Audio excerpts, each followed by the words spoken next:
кайратың тоону бузса да, кашыгың көлдү сузса да дейт. Оозуңдан чыккан сөзүңө зоо уланып учса да дейт. Эл менен сен бийиксиң, элден чыксаң кийиксиң дейт. Кабарың күнгө жетсе да, жараткандын бийлиги бүт колуңа өтсө да, эл менен сен адамсың, элден чыксаң жамансың дейт. Кыргыз баласы жашоонун маңызы өзүмчүлдүк менен чектелбейт. Эл менен жашоо, элдин ичинде болуу, эл менен бир катарда болуу, бүтүндүктө болуу да.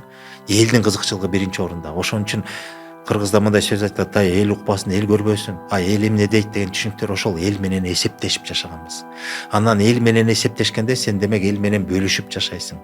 Жана макалдардын четинен алып көрбөй, теңирим тең бөлүшкөндү теңирип сүйүптүр деген макалдар ошондой да. Теңдик принциби болгон. Биз баарыбыз бири менен ортоктош болгонбуз. Теңдикте жашаганбыз. Бири бай, бири кедей деген түшүнүк болгон эмес. Көчмөн жашоодо мүмкүн эмес ал. Ал Советтер Союзунда биздин аң сезимибизде калыптап койгон түшүнүктөр. Кедей кембагал, анан байлар, анан манаптар деген ал таптакыр жалган нерсе. Биз ошого ишенип жетеленип калдык азыркыга чейин. Көчмөн жашоодо бай кедей деп бөлүнүп жашоо мүмкүн эмес эле. Баары теңдикте жашаган. Биз жанагынтип жеке бир билимге ээ болуп, ошону башка бирөө билип алса ал дагы байып кетет турбайбы деп туруп сыркаткан эмеспиз. Тескерисинче билген нерсеси дароо бөлүшкөнбүз.